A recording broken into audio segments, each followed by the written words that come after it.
2025년도 추수감사주일입니다. 오늘은 에베소서 강해를 잠시 멈추고 추수감사절 설교로 같이 말씀을 나눕니다. 감사해야 할 진짜 이유라는 제목입니다. 감사해야 할 진짜 이유. 제가 주보 칼럼에다가 예전에 썼던 그 칼럼을 오늘 다시 한번 반복을 해서 써놨습니다. 해지는 가을 들판에 초라한 부부가 서로 마주보면서 고개를 숙여 기도하고 있는 그림이지요.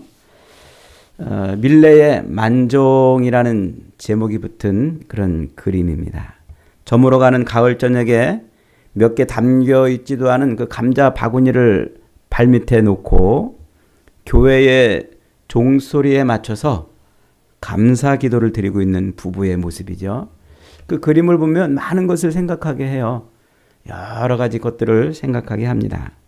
이 그림은 당시 물감을 살 돈조차 없어 아주 힘들게 살았던 그 가난한 화가 밀레를 안타깝게 여긴 그림을 사주는 그림 상인인 아르투스투르 스테반스라는 사람이 미리 그에게 돈을 주고 자네 좀 그림 좀 그려보게나 해서 그 돈을 받고 그린 그림이라 이렇게 알려져 있죠.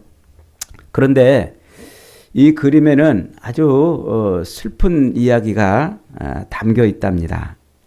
평화롭게만 보이는 이 그림 뒤에 아주 슬프고 애틋한 그런 이야기가 있다는 것이죠. 부부의 발 아래 놓인 그 감자 바구니는 사실은 감자 바구니가 아니고 그 부부의 어린 아기의 시신이 담겨 있었답니다. 그들은 지독한 가난 속에서 아기를 낳고 키우는데 제대로 먹지도 못하고 먹이지도 못하고 그러다가 이 아기가 태어난 지 얼마 되지 않아서 죽었답니다. 그래서 이 아기를 이제 땅에 묻으려고 나와가지고 그렇게 어스름한 저녁, 사람들의 눈이 잘 띄지 않는 그 어스름한 저녁에 나와서 그 마지막 기도를 올리면서 이제 이 아기의 시신을 땅에 묻으려고 하고 있던 그런 모습이라고 그러죠. 아름다운 석양과 경건한 기도와 또 저 뒤편으로 보이는 멀리 보이는 교회당에서 종소리가 들리는 것 같은 그런 목가적인 풍경, 아름다운 풍경까지는 다 좋았지만 요 부부의 발밑에서 이제 그 땅에 묻힐 그 아기의 시신이 들어있는 그 아기 바구니, 이 아기 바구니가 이 그림을 사는 스테반스의 눈에 너무 거슬린 거예요. 그래서 밀레에게 이 아기의 시신이 담겨 있는 이 바구니를 치울 수 없겠는가? 그랬더니 밀레가 그 아기가 담겨 있던 그 바구니를 대신 감자가 담겨 있는 바구니로 바꿔서 그렸다는 것이죠. 그래서 그 그림의 의미가 아기의 시신이 그 그림의 한가운데 있을 때는 침통하고 가슴 아프고 속상하고 괴롭고 뭔가 정말 어두운 그리고 침울한 그런 분위기의 그림이었는데 거기에다가 아기의 시신이 담긴 바구니 대신 감자가 담겨 있는 바구니를 그려놓으니까 그 그림이 감사와 찬송의 그림으로 바뀌었다 그러는 거죠. 비통한 장례식의 엄숙함이 그렇게 아주 행복한 감사의 사건으로 승화되는 그런 놀라운 명화가 된 것입니다. 죽은 아기의 시신을 거둔 그 자리에 슬픔 대신 기쁨이, 절망 대신 소망이, 죽음 대신 생명이, 가난의 고통 대신 자족의 감사가 그 그림 속에 담겨 있었던 것입니다. 저는 그 그림을 보면서 그런 생각이 들었어요. 그 그림에 담겨 있는 그 이야기, 이게 확인된 이야기인지는 잘 모르겠습니다만 어쨌든 그런 그림의 이야기를 뒷이야기를 들으면서 이런 생각이 들었어요. 야, 죽음이 그 인생의 그림 한복판에 있을 때는 인생 전체가 절망적인 인생이지만, 그러나 그 안에 생명이 들어있을 땐 그 인생이 명화 같은 인생이 될 수 있겠구나, 이런 생각을 말이죠. 그러니까 그의 인생, 우리의 인생 한복판에 늘 죽음이 자리하고 있으면 우리 인생은 늘 고통스러워요. 괴롭고 힘들고, 죽음이 우리의 인생의 한복판에 들어있으면 그 인생은 소망이 없는 인생일 수밖에 없습니다. 그런데 그 죽음의 자리에 생명을 넣어놓으면 그 인생은 소망이 있는, 정말 이 땅을 살면서 감사와 찬송이 충만한 인생으로 바뀐다는 것이죠. 오늘 본문이 바로 그 얘기를 해주는 것입니다.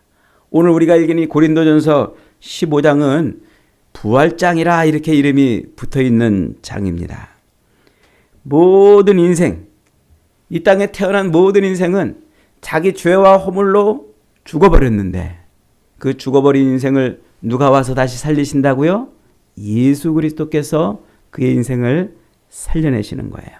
그래서 예수 그리스도가 그의 인생 한복판에 들어온 사람은 부활의 영광을 맛보는 거예요.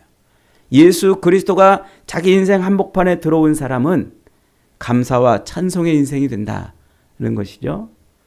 그 인생의 한복판에 죽음이 있었을 때는 아무 소망이 없고 절망과 낙담과 정말 고통스러운 인생을 살 수밖에 없었는데, 그 한복판에 누가 들어오면, 그리스도가 들어오면, 예수님이 들어오면 생명의 기운이 넘치는 그런 인생이 된다. 바로 그 얘기를 하고 있는 것입니다.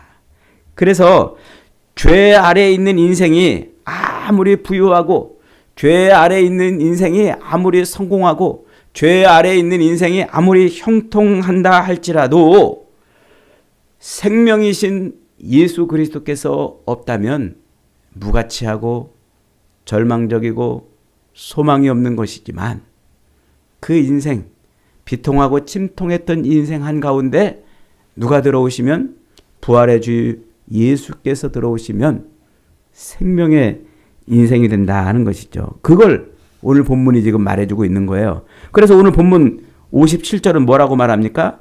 57절 같이 한번 읽겠습니다. 시작.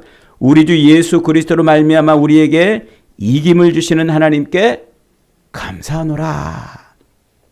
이게 부활의 주님이 그의 인생 한가운데 들어오셨을 때 터지는 놀라운 고백이라는 것이죠. 그래서 사도 바울은 죄와 허물로 죽어버렸던 그 인생, 비통함과 침통함밖에 없는 그 인생 한복판에 그리스도가 들어오심으로 말미암아 우리에게 이김을 주시는 하나님께 뭐한다? 감사한다. 감사한다. 이 이김이라는 게 뭡니까? 무엇을 이기는 것입니까? 죽음을 이기는 겁니다. 영원히 죽을 수밖에 없었던 우리를 그리스도 예수로 말미암아 살려내시는 그 놀라운 은혜, 그것을 사도 바울은 죽음을 이기는 것이라고 이렇게 표현을 하고 있는 것이죠. 여러분 그렇지 않습니까?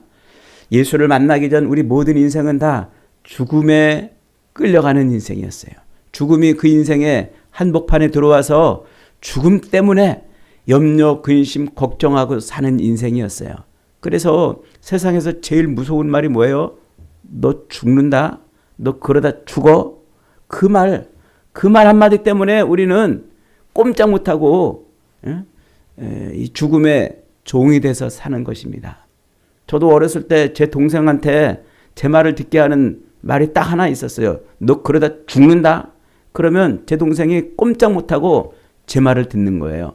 그 어린 것이 죽음이 뭔지를 알아요? 죽음이 뭔지도 모를 텐데 죽는다는 그 말 한마디 때문에 염려와 불안 때문에 제 말에 순종을 하는 거예요. 그렇습니다. 지금까지 우리의 모든 인생은 다 그런 인생이에요. 죽을까봐 사람들이 버둥거리고 새벽부터 일어나 밤늦게까지 눈이 빠지도록 간이 상하도록 일하는 이유가 뭡니까? 죽을까봐 그러는 거예요. 안 죽으려고 이 땅에서 이렇게 있다가는 죽을까봐 그래도 몸을 움직여서 돈을 벌고 먹고 사는 인생이 되려고 그렇게 애를 쓰는 것입니다. 그리고 그렇게 살던 인생의 끝자락은 결국 뭐예요? 결국은 무덤이 인생의 끝자락 아닙니까? 그런데도 불구하고 수많은 사람들이 다 그 끝자락으로 죽음으로 가는 것을 늘 목도하면서도 깨닫지 못하는 거예요. 내 인생이 죽음의 지배를 받고 있다는 것을 깨닫지 못하는 거예요. 얼마 전에도 제가 장례식장 한 군데 이렇게 갔다 왔어요. 그랬더니 상주들이 다 히히덕거리고 웃고 있는 거예요. 그래서 제가 물어봤어요. 이 장례식인데 여기 장례식은 상당히 이렇게 화기애애한 장례식입니다. 그랬더니 그 어머니가 연세가 이제 96세신데 아주 고통스럽게 막 괴롭고 힘든 삶을 살다가 60대에 쓰러져 가지고는 그때부터 움직이지도 못하면서 그렇게 요양원에 이제 자식들 집에 전전하면서 살다가 요양원에 계시다가 돌아가셨다는 거예요.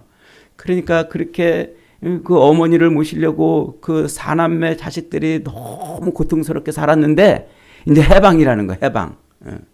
그 죽음을 어머니의 죽음을 보면서 뭘 봐야 되는 거예요?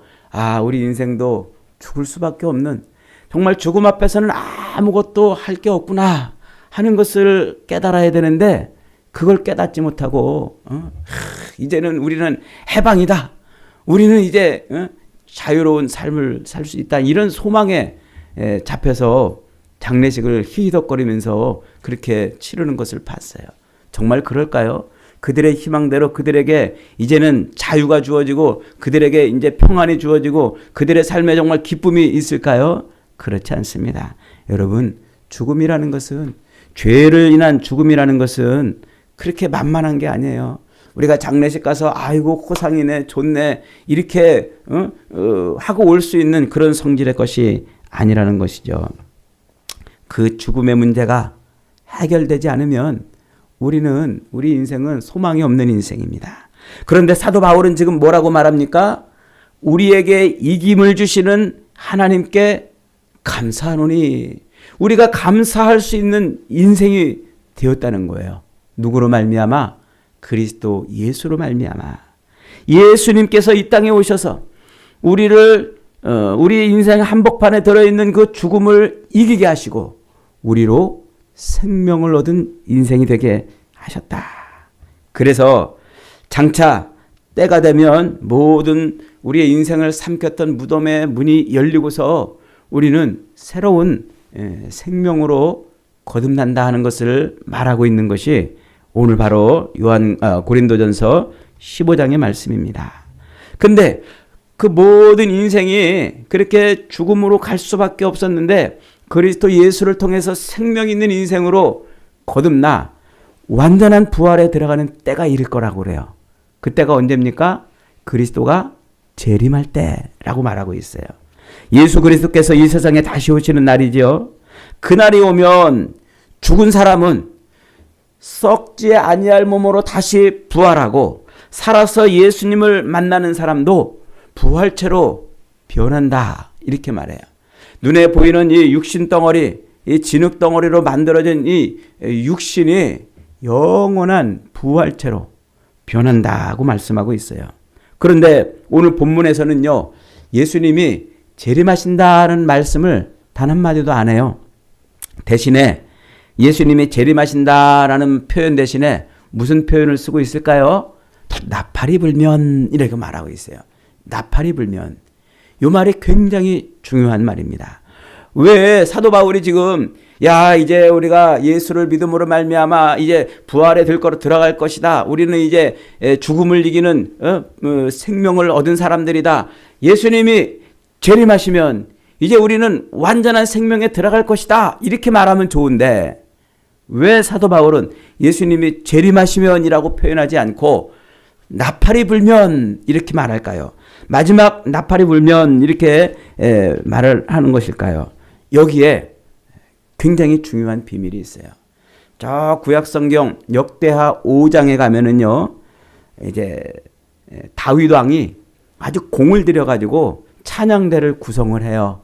제사장들로, 레위지파 제사장들로 찬양대를 구성하는데, 그래서 많은 악기들, 찬양대들 약 한 480명, 500명 가까이 되는 그 많은 인원을 동원해가지고 이제 조별로 짜가지고 너는 무슨 악기, 너는 무슨 악기, 너는 무슨 악기, 이렇게 악기를 다 이제 정해주고, 그리고서 이제 찬송하게 하는 이제 그런 일이 나옵니다. 그런데 특별히 그 성전에서 찬양하는 찬양대 중에 120명을 뽑아가지고 나팔만 부는 나팔 제사장들이 따로 정해져요. 그래서 요 나팔 제사장들은 다른 악기처럼 찬양을 하는데 동원되지 않고 뭔가를 이렇게 가리키고 뭔가를 시작할 때 뭔가를 지시하고 뭔가를 표현할 때 항상 그 나팔을 불도록 이렇게 말합니다. 그 나팔은 양의 뿔로 만든 나팔인데 요 나팔이 처음 등장하는 때가 어디라고요? 저 성경 맨 앞에 가면 출애굽기에 가면 이스라엘 백성들이 애굽에서 출애굽할 때 그때 요 나팔이 등장합니다. 그래서 그때부터 성경에서 가만히 보면은 요 나팔은 중요한 용도가 있어요. 전쟁을 시작할 때 나팔을 불어요. 어디를 공격할 때 또 나팔을 불고, 또 이스라엘 백성들이 절기를 지킬 때도 항상 나팔을 불게 돼 있어요. 그래서 6월절이 시작된다 그러면 빰빠라밤 하고 나팔을 불고, 또 맥추절이 시작된다 그러면 빰빠라밤 나팔을 불어서 맥추절의 시작을 알리고, 또 이 추수감사절, 이 장막절이 시작된다는 것을 뭘로 알린다고요? 항상 나팔로 알려요. 나팔로. 그러니까 이 나팔은 절기가 시작되는 신호입니다. 절기가 시작될 때 불리는 신호인 것이죠. 전쟁을 할 때도 나팔을 불어서 전쟁을 시작했고, 이스라엘 백성들이 장막을 뜯어가지고 성막에 그 불기둥을 따라 옮길 때도 나팔을 불어서 갔고, 또 나팔을 불면 그 자리에 멈추고 이랬던 것이죠. 그러니까 요 나팔은 6월절, 맥추절, 장막절 이 3대 절기뿐만 아니라 안식일날, 그리고 또 매년 신년 새해가 시작되면 나팔을 불었던 거예요. 이 나팔은 그래서 율법에 의하면 이렇게 각 절기 때마다 나팔을 불도록 이렇게 해놓으신 겁니다. 그리고 이 나팔에 있어서 가장 중요한 표식이 뭐냐면 하나님의 임재의 시작이에요. 이 나팔이 울렸다 그러면 아, 지금 하나님이 우리 가운데 임재하고 계시구나 라는 표식입니다. 그래서 나팔 소리는 하나님의 임재를 나타내기 때문에 백성들이 그 나팔 소리를 들으면 이제 하나님 앞에 서 있는 모습으로 마음가짐도 행동도 돌아오도록 그렇게 사인을 주는 것이 바로 나팔이었던 것이죠. 그러니까 나팔 소리는 모든 절기 때마다 혹은 하나님의 임재하심이 임할 때마다 그렇게 울려 퍼지게 함으로써 그 시간 그리고 그 공간이 하나님의 통치하심 가운데 하나님의 임재하심 가운데 들어가는 특별한 시간으로 만들어냈던 거예요. 그게 나팔의 의미였던 것입니다. 그래서 이스라엘의 3대 절기 6월절이나 맥추절이나 혹은 장막절 요 3대 절기는 모두가 다 나팔을 불면서 시작을 했는데 재미있게도 이 3대 절기가 다 무엇을 예표하는 절기입니까? 추수 감사를 예표하는 절기예요.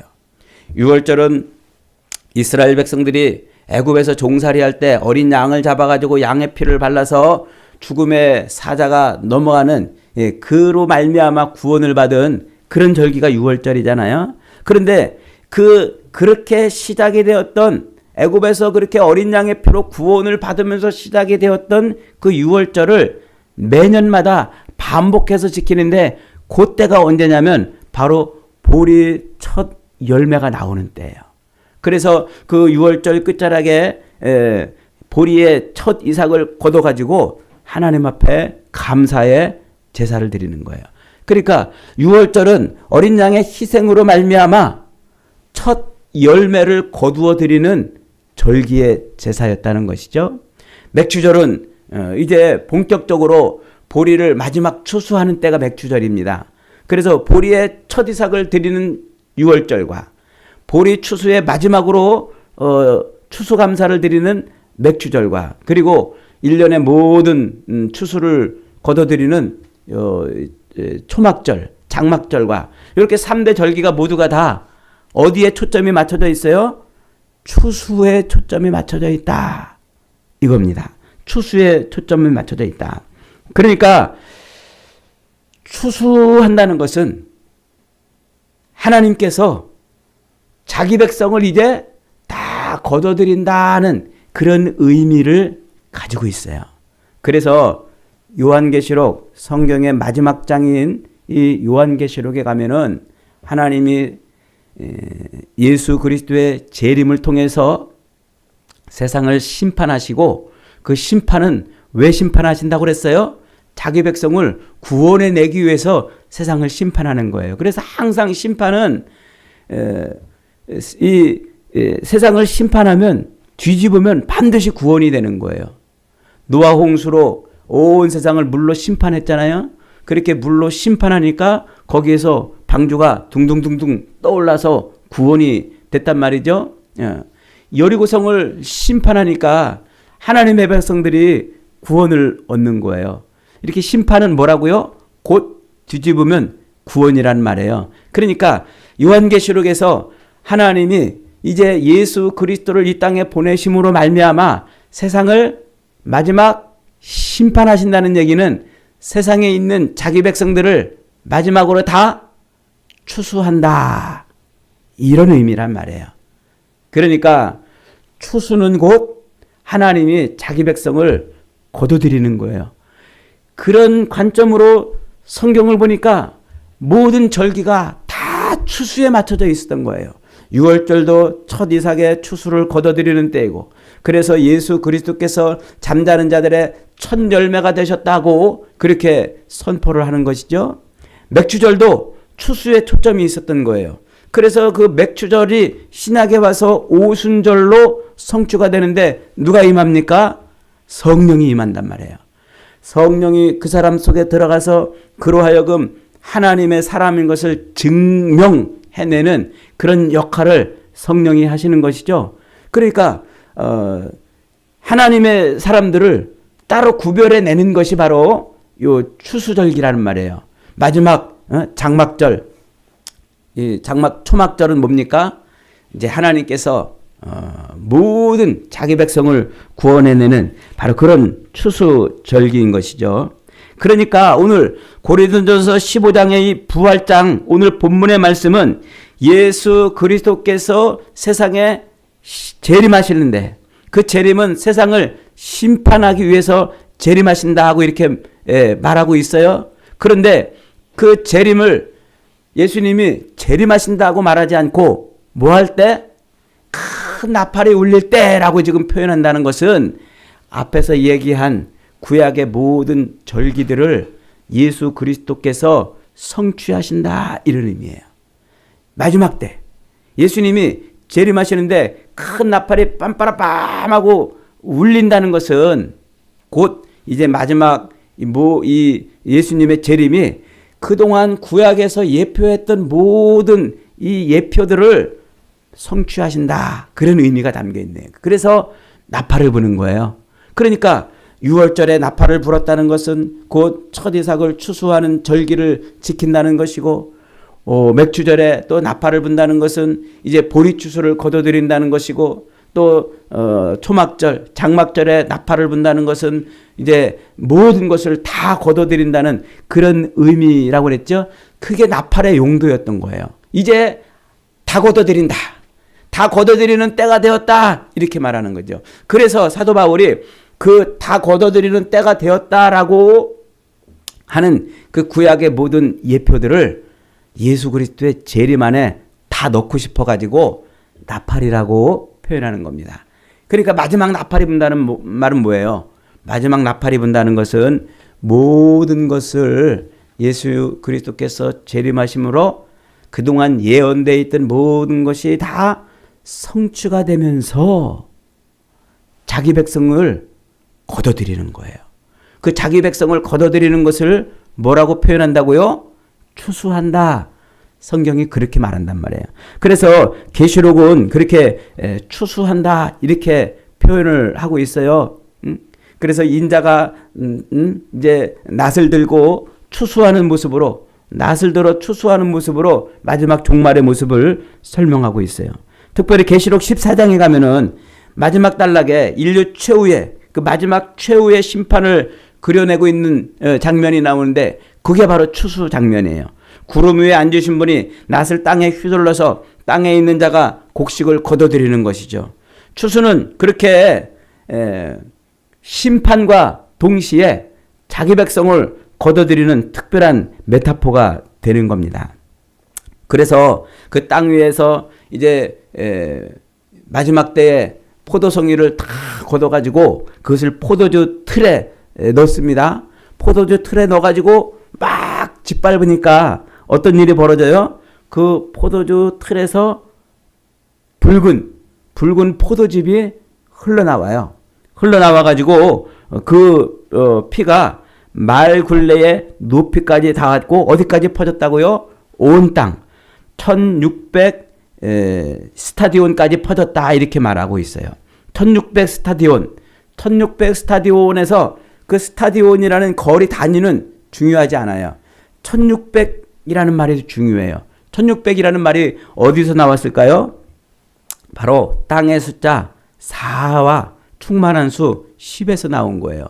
4는 동서남북 천지사방, 4는 동서남북 천지사방을 의미하는 숫자라고 그랬죠. 그래서 그 4가 두 번 겹치면 16이 됩니다. 온 세상 뒤집어도 엎어도 모든 세상을 하나님이 이렇게 심판하시는데 얼만큼 심판하신다? 10 곱하기 10 곱하기 10. 이래서 4 곱하기 4 곱하기 충만한 수가 3번 다시 반복이 돼가지고 그래서 1600이라는 숫자가 나오는 거예요. 이건 뭘 강조하려는 것일까요? 하나님의 심판은 어느 한 곳 미치지 않는 곳이 없고 완전한 심판이라는 거예요. 하나님의 심판은 어느 한 곳 빠뜨리는 곳이 없이 완전한 심판이라는 거예요. 하나님의 심판은 뒤집어도 엎어도 모든 세상, 우리가 상상할 수 있는 그 모든 영역까지 다 하나님이 뭐 하신다? 심판하신다. 그 말은 뒤집으면 무슨 말이 됩니까? 우리가 상상할 수 있는 모든 곳을 하나님이 다 구원해 내신다. 그런 의미예요. 그래서 역사 이래 이 지구에 살았던 인간들 중에 이 심판에서 요행이 피할 수 있는 자도 없고 또 하나님의 백성이 이 심판에서 이 추수에서 누락되는 자도 없단 말이에요. 모든 역사 이래로 과거에 그 어느 시대에 살았던 성도들도 다 하나님이 구원해 내시고 또 과거에 그 어느 시대에 살았던 그 악한 자도 반드시 심판하시는 그 심판을 말씀하고 있는 거예요. 이렇게 오늘 본문은 사도 바울이 나팔이라는 소리를 가지고 나팔이라는 이미지를 가지고 예수 그리스도의 심판과 추수를 노래하고 있는 것입니다. 그런데 여기서 마지막 나팔 소리라 한 것에 주목해야 됩니다. 이 마지막 나팔 소리, 마지막 나팔 소리가 울리면 그러면 우리가 호련이다 변화되리라 지금 말하잖아요. 그 마지막 나팔이 울리면 호련이다 변화될 거다 이렇게 말하는데 마지막 나팔 소리가 울린다는 말은 뭐예요? 이미 나팔이 언젠가부터 울렸다는 말이에요. 이미 나팔이 언젠가부터 울려가지고 이제 마지막 나팔이 울리면 변화된다 이 말이에요. 그러면 언젠가부터 울린 그 나팔은 도대체 언제 울렸을까요? 언제 나팔이 울려 퍼졌을까요? 누가복음 10장 2절에 가니까 이렇게 말씀하고 있어요. 이르시되 추수할 것은 많되 일꾼이 적으니 그러므로 추수하는 주인에게 청하여 추수할 일꾼들을 보내어 주소서 하라 라고 제자들에게 뜬금없이 예수님이 야 이제 추수할 보라 들판에 밭이 휘어져 가지고 추수할 것이 이제 많이 있다. 빨리 추수할 일꾼을 보내달라고 기도하라 라고 가르쳐주는 말씀이에요. 그 누가복음 10장에 가면은 뜬금없이 예수님이 그 말씀을 하시는 겁니다. 이 말씀은 무슨 말씀이에요? 자신이 이 땅에 오심으로 말미암아 지금 무슨 일이 시작됐다는 거예요? 추수가 지금 시작이 되었다 이 말이에요. 예수님의 이 땅에 오심은 심판이 시작됨과 동시에 뒤집으면 추수가 시작되는 것이라고 그랬죠. 그러니까 예수님이 이 땅에 육신을 입고 오심으로 말미암아 이미 첫 번째 나팔이 울려서 추수 때가 되었다라고 지금 알려주었다는 거예요. 그걸 사람들은 못 깨닫는 거예요. 그때가 예수님의 추수의 시작인지 못 깨닫는 거예요. 그래서 마지막 나팔이 울리면 이제 모든 것이 다 호련히 변화되는데 심판은 심판대로, 구원은 구원대로 이렇게 이루어지는 이제 그날이 마지막 나팔이 울리면 된다는 것입니다. 그러니까 예수님의 추수의 나팔은 지금 이미 울렸다는 거예요. 지금이 무슨 기간이에요? 지금이 마지막 나팔이 울릴 때까지 지금이 무슨 기간이에요? 추수하고 있는 때란 말이에요. 추수하고 있는 때. 그래서 계시록에 보면은요, 요 마지막 일꾼들이 예수 그리스도께서 이제 세상을 심판하시고 추수할 때 어떻게 했냐면 세상을 마구 요동을 치게 해요. 요동을. 그래서 세상을 요동치게 하는 방법이 네 가지가 있다고 그랬죠. 하나는 전쟁과 또 먹고 사는 경제적인 기근과 또 각종 재난과 또 하나가 뭐였습니까? 갑자기 잊어버렸어요, 저도. 네, 전염병, 질병. 네. 그 네 가지가 뭐예요? 전쟁과 기근과 재난과 전염병. 이게 뭐예요? 이게 추수할 때 쓰는 키질이란 말이에요. 키질. 그래서 세상의 곳곳에서 전쟁이 지금 막 끊임없이 일어나고 있는 거예요. 왜요? 하나님의 백성들을 따로 모으고 심판할 자를 따로 모으는 거예요. 그 다음에 각종 재난이 막 일어나잖아요. 그런 재난이 일어나면서 화산이 터지든 지진이 일어나든 해일이 있건 이런저런 각종 재난들이 막 벌어지고 있는 그 일로 말미암아 어떤 사람들은 점점 하나님께로 모이고 어떤 사람들은 점점 하나님을 대적하는 자리에 가는 거예요. 이게 키질이란 말이에요. 키질을 하면 할수록 알곡은 알곡대로 모이고 쭉정이는 쭉정이대로 모이는 거예요. 그리고 먹고 사는 경제적인 기근, 이 사람들이 오늘 이 시대에 하나님을 왜 대적하고 왜 하나님을 무시하고 왜 하나님과 상관없는 삶을 살아요? 이 땅에서 먹고 살기 위해서 그런 거 아닙니까? 그래서 어떤 사람은 먹고 사는 것 때문에 오히려 하나님 앞에 더 나가는 사람이 있는가 하면 먹고 사는 문제 때문에 하나님을 배반하고 교회를 떠나는 사람들이 있어요. 이게 지금 키질에 의해서 구분되고 있는 거예요. 우리는 전염병의 시기를 한번 호되게 경험하지 않았습니까? 앞으로 더 큰 전염병이 올 겁니다. 그래서 점점 더 이제 하나님의 사람과 하나님을 대적하는 사람들이 구별이 되는 거예요.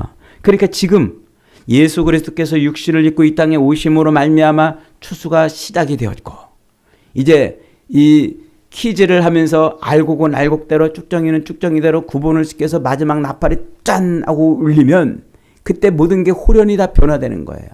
그래서 구원받을 자는 다 구원받고 추수될 자는 다 추수되고 심판받을 자는 다 심판을 받게 되는 것이죠. 그래서 지금 사도 바울은 지금 그런 때, 지금이 그런 때다. 그런 때, 무슨 때? 추수 때다. 추수 때다. 그래서 우리는 그 사실을 기억하라고, 그걸 잊어버리지 말라고 나팔이라는 말로 구약의 모든 이 절기들을 성취하는 나팔이라는 말로 그리스도의 재림을 표시를 하고 있는 거예요. 그래서 추수 때에 있으니까 이 추수 때에 밭에 있는 이 일꾼들은 뭐를 해야 됩니까? 이 사람들은 마지막 천국 복음을 전하고 그리고 그리스도의 십자가를 세상에 증거하는 그런 일을 하는 거예요. 그게 추수 일꾼이 해야 될 일인 것이죠. 그래서 우리 성도들이 이 땅을 살아가는데 이 땅에 사는 삶의 기쁨을 어디서 얻어야 되냐면 이 땅에 있는 것을 더 많이 얻으려고 몸부림치고 얻은 것을 가지고 기뻐하는 것이 아니라 내가 그리스도 예수로 말미암아 구원의 추수 일꾼이 되었다는데 거기에 기쁨을 돌아 그런 얘기를 하고 있는 거예요. 하나님의 추수밭에 아무 관심이 없으면서 살 수 있는 그리스도인들은 아무도 없어요. 이 세상에서 죽음을 이기게 해준 것보다 더 감사할 일이 어디 있겠습니까? 그러니까 우리가 쭉정이로 구별을 내지 않고 하나님의 알곡으로 되었다는 그 사실을 안다면 우리는 감사하지 않을 일이 없고 감사하지 못할 일이 없다라는 것입니다. 그것이 오늘 본문이 말해주고 있는 겁니다. 여러분, 이 세상을 사는 동안 우리가 하나님 앞에 감사할 수 있는 진짜 감사의 이유가 무엇입니까? 돈을 많이 벌게 해서 혹은 건강하게 해서 내가 바라고 원하는 내 인생을 살게 했다고 해서 그랬다고 해서 감사할 것이 아니라는 거예요. 그것은 다 그 끝자락이 어디라고요? 그 끝자락이 다 죽음을 향해서 가는 거란 말이에요. 결국은 다 무덤에 묻힐 것이고 땅에 묻혀버릴 것입니다. 그런데 사도 바울은 우리에게 이김을 주시는 하나님께 감사한다. 우리의 감사의 진짜 이유는 뭐라고요? 우리로 죽음을 이기게 하신, 우리로 생명을 얻게 하신, 우리로 구원을 누리게 하신 그 은혜에 감사해야 된다 하는 것입니다. 내가 예수로 말미암아 죄와 사망의 권세를 이기고 구원받은 것이 감사해야 된다는 말이에요. 나의 가족과 이웃과 친구 동료들이 나와 같이 죄와 사망의 권세를 이기고 영생을 얻는 것을 감사해야 된단 말이에요. 여기저기 북한과 지구촌 곳곳에서 추수 열매들이 교회로 세워져서 온 땅이 그리스도의 사람들로 충만해져 가는 것이 우리가 진짜 감사해야 될 이유라 이렇게 말하는 것입니다. 여러분, 오늘 추수감사주일입니다. 해마다 추수감사절 때 저는 여기다가 과일을 이렇게 싸서 장식도 하고 지금도 얼마나 많은 교회들이 수많은 과일들을 갖다 놓고 장식을 합니까? 여러분, 그 과일의 모습에 우리의 시선을 빼앗기면 안 돼요. 우리가 이런 추수감사절을 통해서 깨달을 게 뭐예요? 하나님이 이 땅에서 나한테 오곡백과를 주신 것을 감사하는 게 아니에요. 진짜 추수감사는 내가 구원받았다는 것을 감사하는 거예요. 내가 영생을 얻었고 내 가족이 하나님의 구원을 얻었다. 이것을 감사하는 것이요. 어느 순간 우리는 이 감사의 진짜 이유를 잊어버리고 그저 이 땅에서 오곡백과를 풍성하게 주신 것에 감사하는 그런 어처구니 없는 그런 신앙이 되어버렸어요. 그래서 예수 안 믿는 사람들이 풍성한 오곡백과를 거둬들인 것을 자기 신 앞에 감사하는 것처럼 우리도 어리트면가 그런 신앙으로 변질이 돼가고 있다는 것이죠. 그래서 오곡백과를 많이 못 얻으면 감사를 못하고 풍성한 삶을 못 살면 감사가 작아지는 그런 어처구니 없는 삶을 살게 되는 것입니다. 사랑하는 여러분, 저와 여러분들은 지금 주님이 거둬들이는 부활의 첫 열매인 줄 믿으시기 바랍니다. 오늘 예수 그리스도를 믿음으로 말미암아 우리는 그 부활의 첫 열매들이 된 사람들입니다. 이제 마지막 부활에 참여하는 자들이 되기 위해서는 우리는 이 땅을 사는 동안 이렇게 절기들을 지켜가면서 나는 하나님이 나를 구원해 주셨구나. 하나님이 나에게 영생을 주셨구나. 나는 죄에서 건진받았구나. 늘 이것을 감사해야 돼요. 이것을. 그런데 우리는 늘 기억력이 금붕어 기억력 봐도 못하잖아요. 금붕어는요 기억력이 3초 간대요. 3초. 그래가지고 낚싯바늘이 와가지고 지렁이가 꼬물꼬물거리면 그걸 탁 물다가 어떻게 하다 빠져나왔어요. 그러면 다음에는 그 낚싯바늘에 가지 말아야 되잖아요. 그런데 3초 뒤면 잊어버리고 또 가서 문대요.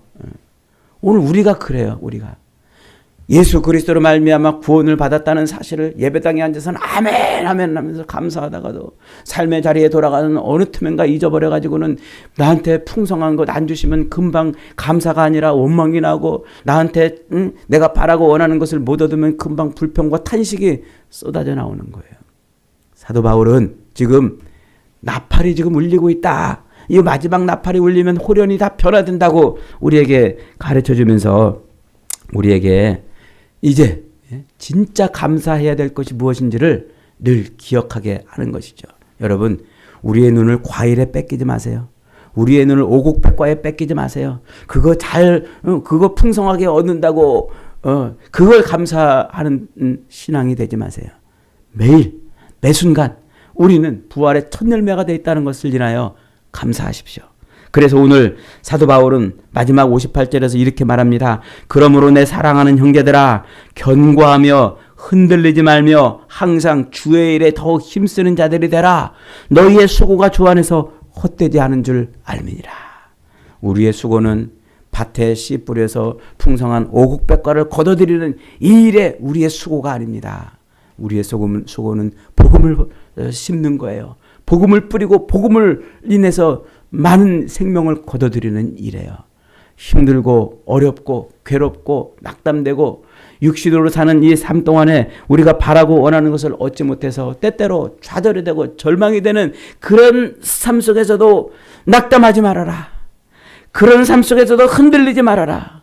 주의 구원을 붙들고 감사하는 자가 되거라 라고 말하고 있는 겁니다. 여러분, 세상 사는 거 만만치 않지요. 위험도 있고 고난도 있고 유혹도 있고, 무엇보다도 다른 사람과의 비교 때문에 나의 처지를 인해서 내가 얼마나 낙담이 되고 좌절이 됩니까? 우리의 눈을 거기에 돌리지 마세요. 거기에 빼앗기지 마세요. 우리의 눈은 부활의 첫 열매가 되사 우리의 구원을 이끌어 가시는 예수 그리스도에게 초점이 맞춰져야 돼요. 그럴 때 우리가 우리 삶의 모든 것이 다 감사가 돼요. 삶의 모든 것이 다 감사가 되는 거죠. 그래서 성경은 우리에게 이렇게 요구하는 것입니다. 범사에 감사하라. 범사가 뭐예요? 범사는 아침 눈 뜨고 일어나서부터 저녁에 눈 감고 누울 때까지 일어나는 우리가 경험하는 그 모든 일을 다 범사라고 그러는 거예요. 범사가 호랑이사가 아니고 모든 편만한, 내가 이 땅에서 눈 뜨고 하루를 시작해서 눈 감고 하루를 마감할 때까지 경험하는 그 모든 삶이 범사예요. 그 범사에 여러분은 감사를 빼앗기지 마시기 바랍니다. 감사를 잃어버리지 말기를 바랍니다. 날마다 시마다 때마다 일마다 우리의 삶은 그렇게 그리스도 예수를 인하여 생명 있는 삶으로 바뀌었어요. 예수가 없는 그 명화에 아기 시신이 들어있을 때는 그 그림이 비통하고 침통했지만, 그러나 거기에 생명이 들어갔을 때 그 그림이 명화 중에 명화가 된 것처럼 저와 여러분의 인생의 그림에도 그리스도 예수를 인해서 정말 명화 중에 명화가 되는 놀라운 은혜가 있기를 바랍니다. 날마다 시마다 때마다 일마다 순간마다 범사에 감사할 수 있는 저와 여러분이 되시기를 주님의 이름으로 축복합니다. 아멘.